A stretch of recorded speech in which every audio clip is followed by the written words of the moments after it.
The first thing Clara Bennett noticed about the man who wanted her to plan his funeral was that he wasn't afraid of dying. The second thing she noticed was that everyone around him was afraid of him. And the third thing, the thing that would eventually keep her awake at night, was the way Dante Romano looked at her when he said, very calmly, "Make it beautiful." Clara stared at him. She thought perhaps she had misheard. The office was too quiet. Rain crawled down the enormous windows of the Chicago penthouse, turning the city below into a smear of silver and gold.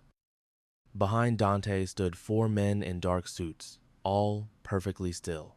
No one touched the coffee on the table. No one checked a phone. No one breathed loudly enough to disturb the silence. Clara looked down at the folder in her hands.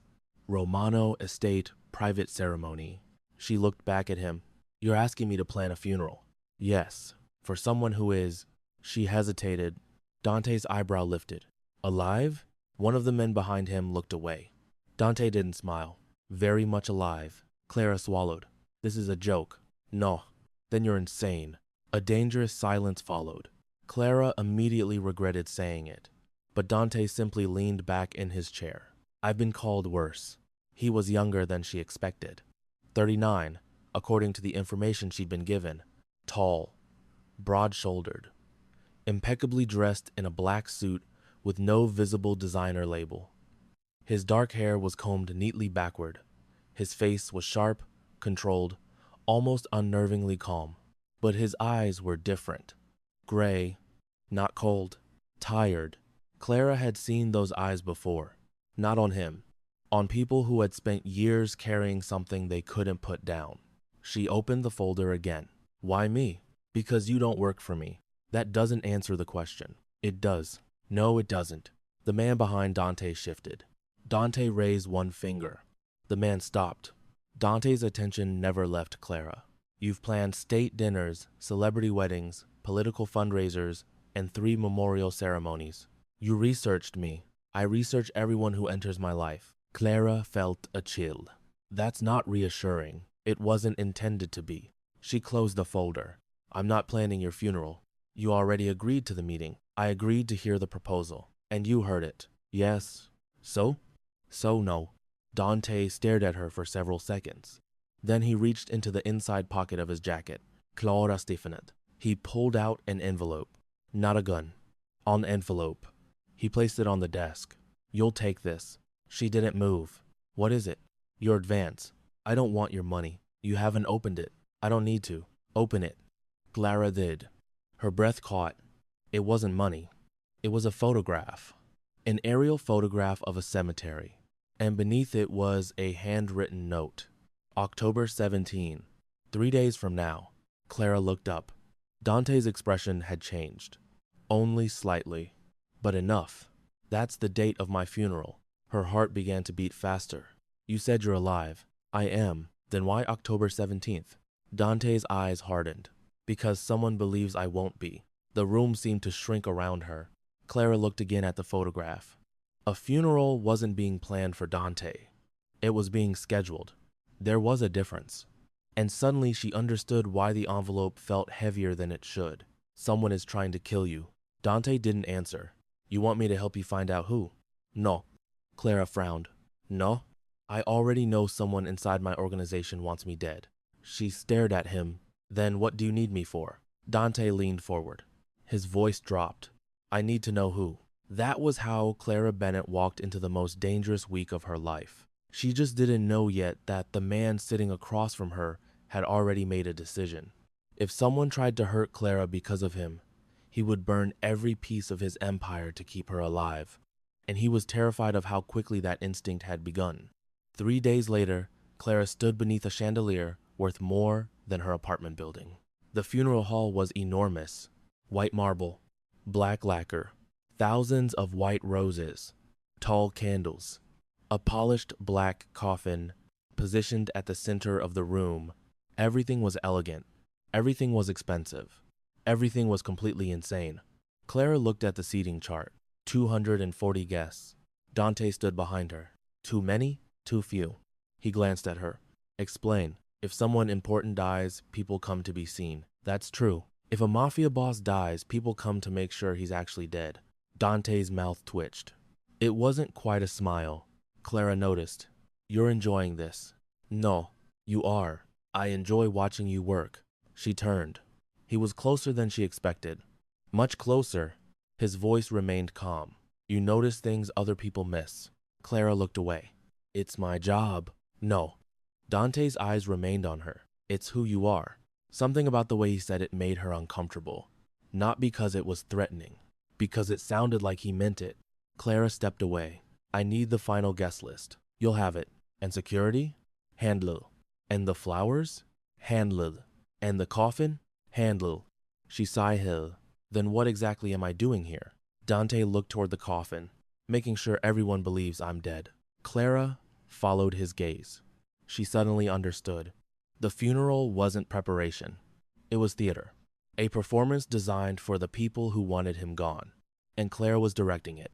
The first night, she noticed the roses, not the flowers themselves. The arrangement. A cluster of white roses sat on the coffin. There were 13. Clara frowned. She hadn't ordered 13. She had ordered 12. She called the florist. Yes, Miss Bennett? Did you send an extra arrangement? No. Then who did? The florist hesitated. I don't know. Clara walked closer. One rose was different. Black.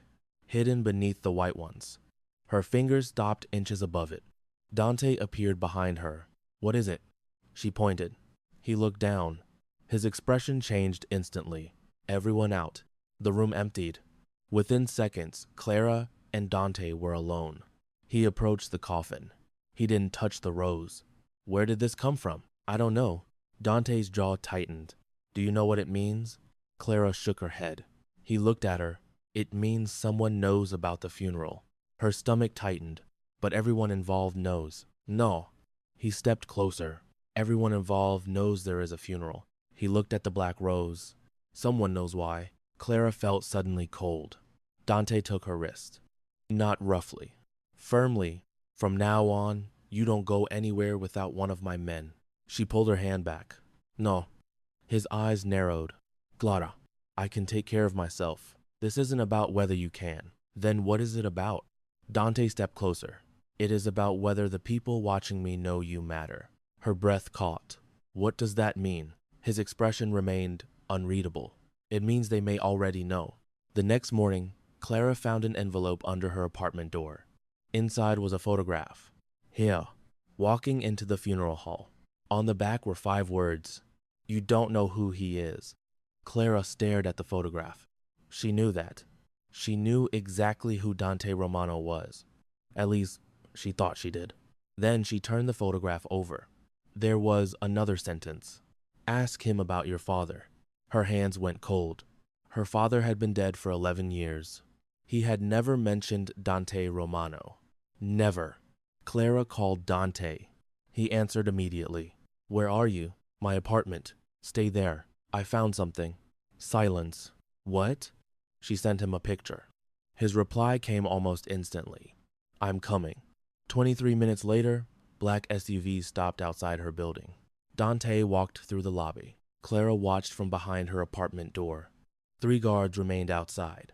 Dante entered alone. She handed him the photograph. He studied it. Where did you get this? Under my door. His expression became darker. You know my father? Dante looked at her. No. Then why did someone tell me to ask you about him? I don't know. That's a lie. Dante's jaw tightened.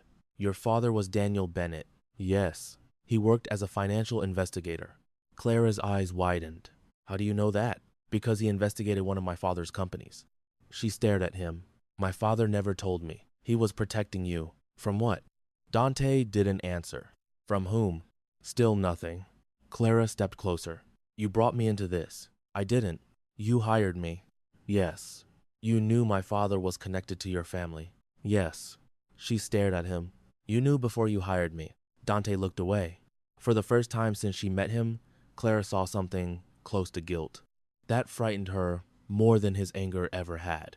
Why didn't you tell me? Because I didn't know if you were connected to the people trying to kill me. Her face fell. You thought I might be a spy? I thought everyone might be. And now? Dante looked directly at her. Now I know you aren't. How? His voice became quieter. Because spies don't look at me the way you do. Clara's heart skipped. How do I look at you? Like you're trying to decide whether I'm a monster. And what have I decided? You haven't. She looked away. Maybe I'm still deciding. Dante stepped closer. Good. Why? Because I'm still deciding what to do with you. Her eyes snapped back to his. There was something dangerous in his expression. Something restrained. Then his phone rang. Dante answered. His face changed. Where? A pause. Don't touch anything. He ended the call. What happened? Clara asked. Dante looked at her. The cemetery. Her stomach dropped. What about it? Someone has already dug a grave. That afternoon, Dante took Clara to the cemetery. Rain fell across the grounds. Black umbrellas moved between the graves. The grave prepared for Dante was empty, but there was something inside it. A small metal box. Dante opened it. Inside was a photograph of 4 men. His father, his uncle, Victor Moretti, and Clara's father. Clara stared. Her father's face looked younger, happy, alive. She touched the photograph. What were they doing together? Dante didn't answer. Tell me. They were partners. In what? An organization that existed before mine. She looked at him. My father was in the Mafia? No. Then what? Dante's voice was low. He was trying to destroy it. Clara's heart broke. My father spent his life telling me he hated criminals. He did. Then why was he working with them? He wasn't. Dante pointed at the photograph. He was infiltrating them. Clara looked at Victor. Who is he? My most trusted advisor. She looked at Dante. And my father knew him. Yes. Do you trust him? Dante didn't answer. That was answer enough. That night, Clara couldn't sleep. She sat on the edge of her bed with her father's old box of documents open in front of her. She had kept it for years. Never really examined it. Now she did. Old receipts, letters, photographs, all key. And beneath everything, a funeral program. Her father's funeral. Clara stared at it. Then she noticed the date. October 17. The same date. Her father's funeral had been October 17. 11 years ago. She froze. The same cemetery. The same chapel. The same date. Her father hadn't been murdered on October 17. He had been buried on October 17, which meant someone had chosen Dante's funeral date intentionally. Clara reached for her phone. Before she could call Dante, the lights went out. The apartment went dark. Her breath caught. Then she heard footsteps. Inside. Someone was in her apartment. Clara grabbed the nearest object, a heavy lamp. The bedroom door opened. A shadow moved toward her. She swung. The lamp struck the wall. The figure stepped back. Clara ran. She reached the hallway. A hand caught her arm. She screamed. Then a voice cut through the darkness. Clara. Dent. 3 gunshots exploded outside. Glass shattered. Dante pulled her against him and covered her with his body. She heard his men shouting. More shots. Then silence. Dante's arms remained around her. His breathing was controlled. Hers wasn't. Are you hurt? No. Look at me. She did. His face was inches from hers. Rain and gunpowder filled the air from the broken window. His hand moved to her cheek. He stopped. His fingers hovered. Then he lowered them. You're shaking. So are you. I don't shake. You are now. His eyes held hers. For one impossible second, the Mafia boss looked less like a king and more like a man who had almost lost something he hadn't realized he needed. Then he stepped away. Pack a bag. Why? You're coming with me. I don't want to. I wasn't asking. Dante's safe house sat on a cliff overlooking Lake Michigan. It was beautiful. Too beautiful for a place designed for hiding. Floor-to-ceiling windows. Fireplace. Private security. A kitchen larger than Clara's entire apartment. She stood by the window. I hate this. Dante removed his jacket. You're alive. That doesn't mean I like being kidnapped. You weren't kidnapped. I was brought to a fortified mansion by 6 armed men. He looked at her. You're free to leave. She stared. He nodded toward the door. Go. She didn't move. Dante waited. That's what I thought. Clara glared at him. You're infuriating. I've been told. She crossed her arms. Why are you protecting me? His expression changed. Because you're involved. That's not the real reason. Silence.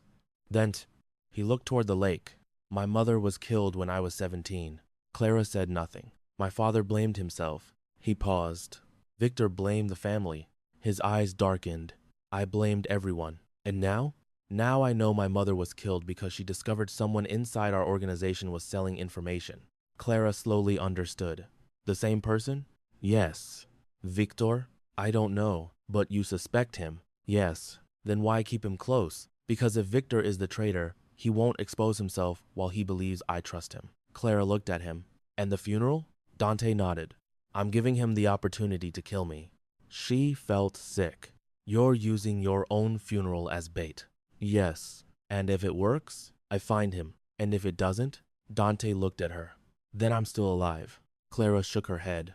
You're impossible. He stepped closer. You're still here. I don't know why. I do. She looked up. His eyes were on hers. Because you want to know the truth, Clara whispered. And because I don't trust you. Dante's mouth curved faintly. Good. The days that followed became a strange rhythm. Clara worked. Dante watched. They ate together, sometimes in silence, sometimes arguing. She learned that he hated overly sweet coffee. He learned that she couldn't sleep during thunderstorms. She learned he always checked the locks twice. He learned she hummed when nervous. One evening, she found him standing outside on the terrace in the rain. No umbrella. You're going to get sick. I don't get sick. You're human. Debatable. She smiled despite herself. Dante looked at her. The smile disappeared. What? Nothing. You're staring. I know. Why? He didn't answer. Clara stepped closer. Then his eyes lowered briefly to her lips, then returned to her eyes. I don't know. The honesty startled her. He reached for her hand. Stopped. His fingers remained inches away. Tell me to stop. Clara's heart pounded. I didn't say anything. That wasn't an answer. She looked at his hand, then at him. Don't stop. Dante closed the distance. He touched her cheek. Gently, almost reverently, but he didn't kiss her. Instead, he rested his forehead against hers.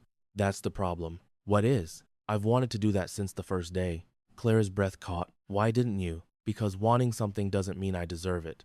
She looked at him. The most feared man in Chicago had just admitted that he was afraid. Not of bullets. Not of enemies. Of her. The next morning, Clara discovered the truth. She was reviewing the funeral guest list when she saw a name that didn't belong. Victor Moretti. She stared at it. Then, another name. Daniel Bennett. Her dead father. The guest list contained his name. Clara's blood ran cold. She called Dante. No answer. She called again. Nothing. Then she remembered something. Dante had told her his father kept a private archive beneath the family chapel. Clara went there. Inside a locked drawer, she found dozens of photographs. Her father, Victor, Dante's mother, and one photograph of Clara herself, taken when she was 22, taken outside her apartment. Clara covered her mouth. Someone had been watching her for years. Behind the photograph was a note. She is the key. Clara turned. Victor stood in the doorway. Hello, Clara. She stepped backward. You've been watching me. For a long time. Why? Because your father hid something. What?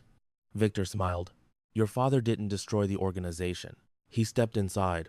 He stole something from it. Clara's heart raced. What? The ledger. Dante appeared behind Victor. Gun drawn. Step away from her. Victor smiled. There he is. Dante's voice was ice. You're finished. Victor laughed. No, Dante. He looked at Clara. You are. The lights went out. Chaos exploded through the chapel. Clara heard gunfire. Dante grabbed her. Run. They moved through the underground corridor. Footsteps followed. Dante pushed open a hidden door. Inside, Clara entered. He followed. They locked it. Silence. Dante looked at her. Are you hurt? No. Good. She looked at him. What's the ledger? My father's record of every payment, every betrayal, every secret alliance. Where is it? Dante's eyes met hers. Your father gave it to you. Clara shook her head. No, he did. When? 11 years ago. She suddenly remembered. The box. The key. The old wooden music box her father had given her before he died. She had never opened the bottom compartment. Dante understood. Where is it?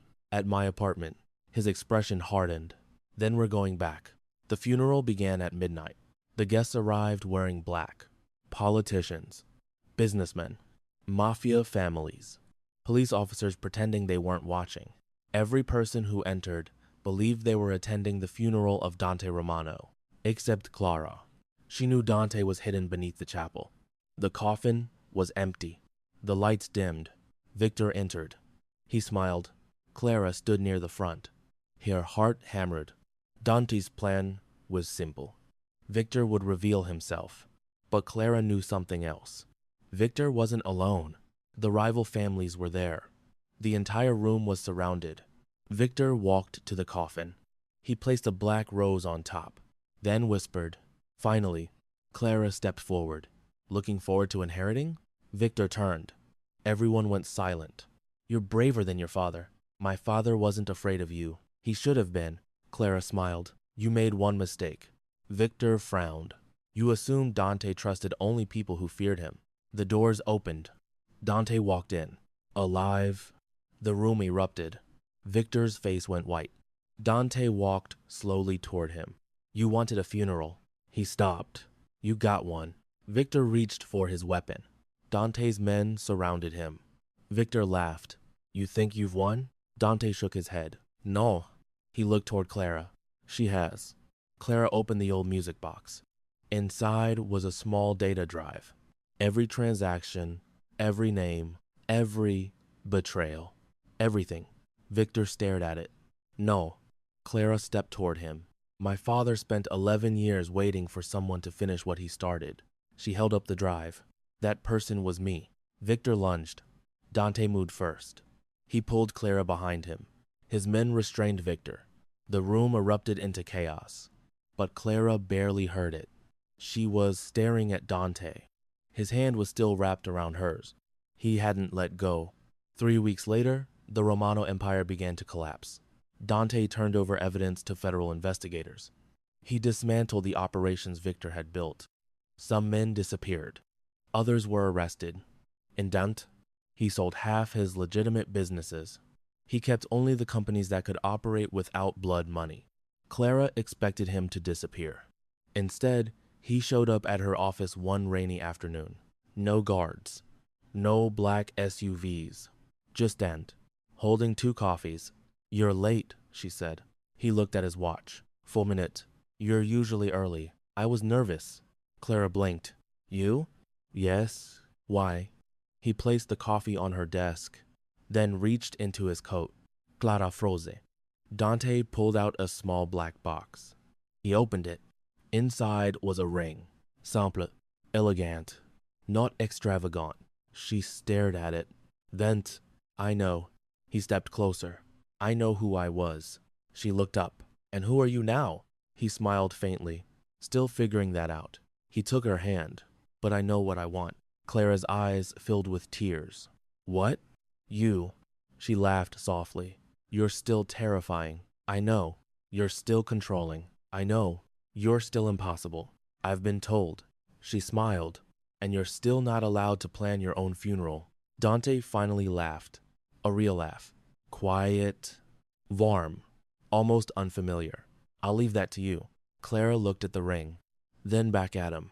You hired me to plan your funeral. Yes. You lied to me. Yes. You nearly got me killed. Yes. You drove me completely insane. Yes. She shook her head. That's a terrible proposal. Dante leaned closer. It's the only honest one I have. She stared at him, then slowly smiled. Yes. His eyes closed for half a second, as if he had been holding his breath for weeks. When he opened them, Clara saw something she had never seen there before. Peace. Not complete. Not perfect. But real. He kissed her forehead first, then her cheek, and finally her lips. Outside, Chicago disappeared beneath the rain. The city that had once feared Dante Romano continued moving. Cars passed. Sirens echoed in the distance. Lights glittered against wet pavement. But inside Clara's office, the most feared man in the city held the woman who had walked into his life carrying a funeral binder, and somehow convinced him that perhaps his story wasn't supposed to end with a coffin. Months later, Clara would joke that the strangest event she had ever planned was still the one that changed her life. A funeral for a living man. A funeral that never happened. A trap that exposed a traitor. And a love story neither of them had planned.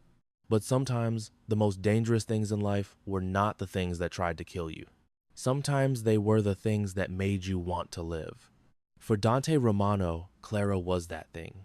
And for Clara, the man everyone else called a monster became the one person who never asked her to become smaller. Not physically, not emotionally, not for his family, not for his world. He simply looked at her as though she had always been enough. 1 year later, Clara stood in the same funeral hall where their story had begun. But the room had changed. The black coffin was gone. The dark curtains had been replaced with ivory ones. White roses filled the room. Sunlight poured through enormous windows. And at the center stood Clara in an elegant ivory dress. Dante waited at the end of the aisle. No weapons. No guards. No shadows. Just him. When Clara reached him, he took her hands. "You look nervous," he whispered. "I am. Why?" "Because this is much harder than planning your funeral." He smiled. "I disagree." "Why?" "Because this time I actually intend to survive." She laughed through her tears. The music began. Dante looked at her as if the entire room had disappeared. And perhaps for him it had. Because 11 years earlier, he had believed his life would end with blood, betrayal, and a name carved into stone. Instead, it ended differently. Not with death. With a beginning. And somewhere beyond the white roses and golden light, Chicago kept moving. The city would always remember Dante Romano as the Mafia Boss who had once ruled it from the shadows. But Clara knew the truth. He wasn't the man who had hired her to plan his funeral. He was the man who had finally learned what it meant to be alive.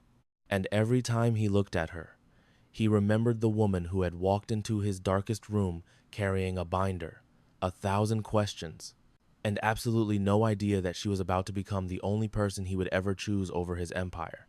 The funeral had been a trap. The betrayal had been real. The danger had nearly destroyed them.